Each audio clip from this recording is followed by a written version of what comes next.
it's Michelle, and today's video is going to be another reincarnation stories video for you guys. I love filming these videos. I think they're super interesting, even though the concept of reincarnation low-key freaks me out a little bit.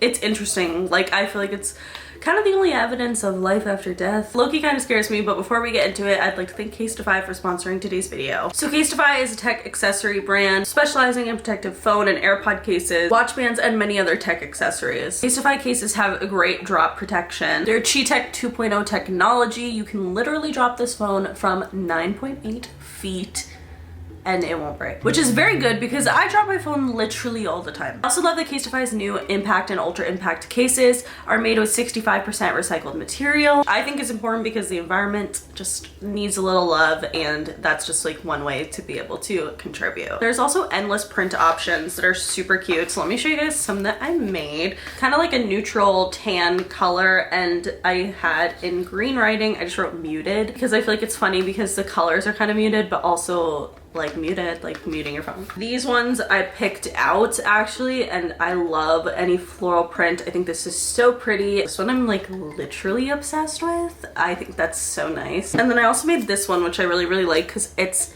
glitter. It's black glitter all around, and then it says Michelle because what else do you write besides your name? I don't know. But I just thought it was super cute. I just love like the aspect of feeling creative and feeling a part of the process when creating your phone case, because it's obviously something that's super personal to you. Casetify cases are also 100% non-toxic and non-hazardous, which is really great. Something that I think is really cool is that all the cases have an antimicrobial coating, which essentially will keep your phone germ-free, and it kills like 99% of the bacteria, which is great because your phones are little bacteria like hazards, I swear. So it's nice that Casetify is trying to keep you safe. Casetify is a great place for gift searching, and you know what's coming up is Father's Day, and I feel like low-key dads are kind of hard to shop for, and I feel like a phone case would be a really great gift because it's something that's sweet and personal. If you guys want to check out Casetify, go to casetify.com/MichelleP and get 15% off your order. Casetify, thank you again for sponsoring today's video, and without further ado, let's get into the reincarnation stories. Also, I forgot to mention, but please subscribe to my weight loss channel. I'm actually going to be posting on there. I'm going to be posting on there every Monday and Friday on my weight loss TikTok, which go follow my TikToks just at Michelle Platti. I'm going to be posting every Monday, Wednesday, Friday. And on here, I'll be posting on Tuesdays and Thursdays. So I'm just trying to be more scheduled. I wish I was a Virgo. I'm trying to be that. So seriously, please go follow my TikTok. I've been working really hard on my TikToks. I've only posted one so far, but I'll be posting another one tomorrow when you're watching this, and I'm just really excited about it, and so definitely go follow me on there. Let's get into the reincarnation stories. If you guys don't know, my reincarnation stories, most of them come from the show The Ghost Inside My Child. It's a very interesting show. It's an interesting concept. You guys should totally watch it because I think it's cool that it follows each person and shows them actually talking about it. This particular story follows a little girl named Kimberly who was born in San Diego, California. According to Kimberly's mother, she was incredibly fussy as a baby. She never slept to the point where the pediatrician was even concerned and suggested her taking Benadryl to help her sleep at night, but nothing worked. The only way Kimberly was able to sleep at night was if her mother slept with her. She was very terrified of being alone. Her mother claims that Kimberly, as a young child, was very aware of her surroundings. Like, she was super empathetic towards other people's emotions, which was a little bit strange to see in a toddler. Obviously, it's sweet, but like, it's not the usual toddler vibe to see someone caring so much about others at such a young age when, you know, I feel like selfishness is literally a lesson that you have to teach kids, so it's weird that she just naturally was super empathetic. When Kimberly began to talk, her mom noticed that she would be playing in the playground or just at the house with someone, but the person was never there. Like, she said it was very evident that Kimberly was playing with someone, like an imaginary friend, and she would talk back to them and converse with them and play with them, but they were not there. So of course Kimberly's mom assumed that it was an imaginary friend type of vibe, but once she asked Kimberly who she was playing with, Kimberly responded back and said, "I'm playing with my sister." This immediately confused and worried Kimberly's mother because she didn't have a sister. So she said, "Sweetie, you don't have a sister?" And she said, "No, mama, my sister from when I lived before." I feel like obviously this would shock any parent, and Kimberly's mother was no exception. She was definitely very concerned and confused by this statement, but she decided to let it go and a few weeks later was when she decided to start asking questions. Kimberly's mom decided to ask if Kimberly's sister had a name. Kimberly responded by saying that her sister's name was Sarah and that she likes to come play with her because she feels sorry. And Kimberly's mom asked why Sarah felt sorry or what she felt sorry for. She responded with something that was very shocking. Kimberly responded by saying, "Mom, it was when we lived before. My sister killed me because she pushed me into a fire, but it was an accident and she's really sorry." So this obviously stunned her mother and she was really concerned at this point. She asked doctors and other people in Kimberly's life, like, what's this about? Could this be her remembering a past life? Most doctors just wrote it off that she was super imaginative and even suggested that maybe she would be a writer one day or something very creative because she obviously had quite the imagination. Kimberly's mother really felt like this was something deeper than that, so when Kimberly got a little bit older, she started to ask more questions. Her mother asked Kimberly what she remembered, and Kimberly responded by saying that she remembered that her and her sister lived in Liverpool with their other brother Tom, and that they lived there from 1860 to 1870. She also claimed that she remembered her name was Christina. They slept in straw beds because they were poor at the time, and one night their stove caught on fire, and since they were sleeping in straw beds, everything just caught on fire really quickly, and there was a beam that was caught on fire that was falling down, and Sarah, in an attempt to push Christina or Kimberly out of the way so that the beam wouldn't fall on her, accidentally pushed her into the fire, and the beam did fall on her, and that is how she died. And that's why she claims that Sarah did it on accident. Feels very, very sorry about it. Her mother started to realize that this, you know, made a lot of sense, because it makes sense why she was so afraid to fall asleep at night. Because imagine, you know, that happening to you in a past life where you're just sleeping and all of a sudden, like minutes later, your literally whole house is on fire. It would be really, really terrifying and traumatic, and she believes that's why she did not want to sleep at night. This was also when Kimberly's mom really started believing definitely that she was remembering a past life. So the best part about The Ghost Inside My Child is it always tells the story from the beginning and then kind of follows up with the kids later.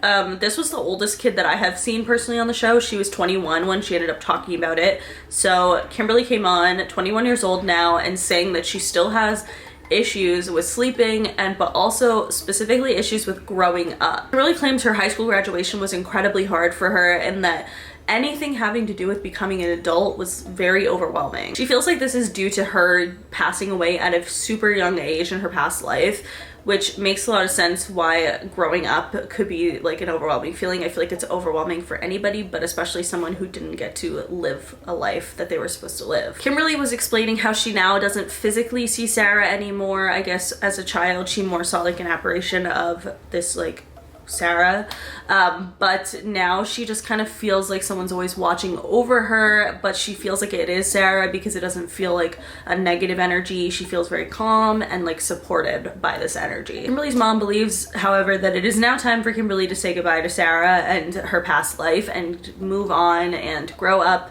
and become an adult and just live her life as Kimberly from now on. And Kimberly agreed with this, and in the show you can actually watch them do a little prayer and light some candles, basically just saying that Kimberly forgives Sarah and that she wants Sarah to live on in her next lives and continue on, so that they can both move on. And what was really cool and really strange and like kind of gave me chills was that while they were doing this, she had lit 2 candles, and one of the candles blew out and the other one was still burning. And Kimberly believes that this was Sarah saying goodbye and saying that, okay, it's time for us to move on and move our lives separately. It really helped Kimberly a lot. After this, she was able to move out of her parents' house, sleep better, and she's now getting her education, which is super cool. I love stories like this where the person is able to overcome the like trauma that they faced in a past life, because I think it can be really daunting obviously for any person to go through, but it's usually children who are remembering these past lives, which I feel like would be even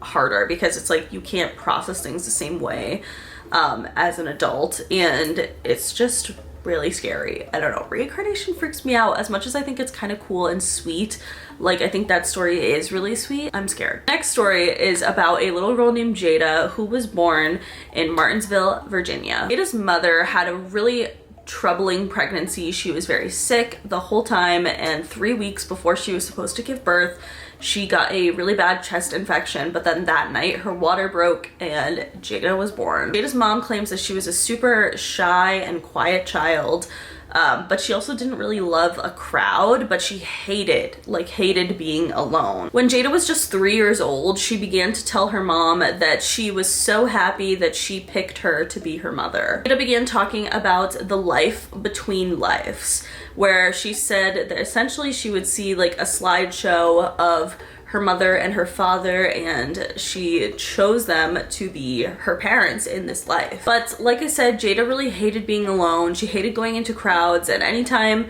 she had to go into a crowd, she would ask really strange questions to her mom and be like, do you see this like turning out for me okay? Do you think I'm gonna be all right? Just weird questions for a young kid to ask. She was also always super concerned with the safety of her home. Like, she would always ask questions like, do the fire alarms work?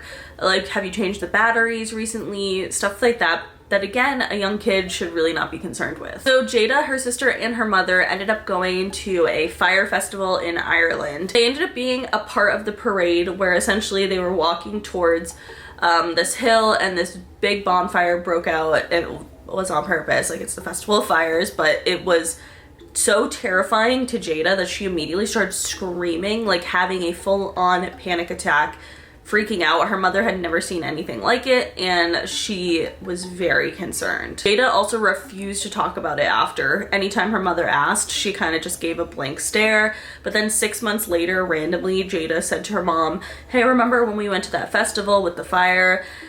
Do you want to know why I acted that way? And of course her mom said yes. And she said, do you remember when they turned on the fire, what I saw was like a movie, but it was all around me instead of being in my head. She saw men with swords and men with white robes and big gold crosses that they were holding, and it just terrified her. She claims that this man said that they were going to kill her, so instead of letting him kill her, she walked into the fire herself. Suddenly became super curious with her past life instead of being afraid. Naturally, her mom tried to find and do research to see if there was any story that matched what her daughter was telling her, because obviously she wanted to help her kid, you know, get through this and work out her past life and leave it behind so she could live this life. So her mom in her research ended up finding that there was a city in France that had people who were being murdered. They were the Catars, and they were being murdered for not being Christian by the Christians. Basically a day where the Christians were killing the Catars instead of letting the Christians kill them, like, because the Christians were like, either you convert to Christianity or we kill you. So one day, like, a group of the Catars just got together and walked into the fire themselves. While her mom was researching this, she realized that the hill in France with the fire looked so similar to the hill that they were at with the Festival of Fires in Ireland, and she believes that this genuinely was her daughter's past life. Her mom told Jada the research that she had found, and it was really strange because instead of just like taking it in, Jada was like filling in the gaps, being like, yes, this person was there and we did this because of that, and they were wearing this. And it was like she was speaking from memory, not just like her imagination. So her mother decided that she really needed closure on this past life, so she had Jada write a list of all of the things that scared her and all of the memories that she had, and they together burned the list. And with that, Jada is now able to sleep on her own. She's doing so much better and is way less afraid. So again, just crazy stories, very chilling. I like to say that I like doing these because I do like doing them. I think they're really interesting, but they do freak me out because I'm like, what does that mean? Reincarnation low-key is kind of like the only thing that has like actual proof, unless people are just making it up. But to say like that people are making it up and all these people are actors is like a very big stretch in my opinion. So I don't know what's going on, but it scares me. I would love to know what you guys think. If you have any personal reincarnation stories, please let me know. But that is it for today's video. If you guys liked it, please give it a big thumbs up. Let me know in the comments below, like I said, any reincarnation stories you have or what you think of these stories. I would love to know. But that is it. Definitely go subscribe to my weight loss channel. New content coming there. What I eat in a day's recipes, whatever you guys want. Just talking about how hard it is. I would love to just chat because I just want to meet more people who are going through the same thing that I'm going through with weight loss, because it's a journey. But anyways, that is it. Make sure you guys follow me on Twitter, TikTok, and Instagram because I'm always posting really dope ass shit on there. Subscribe for new videos every week, and I will see you guys later. Bye.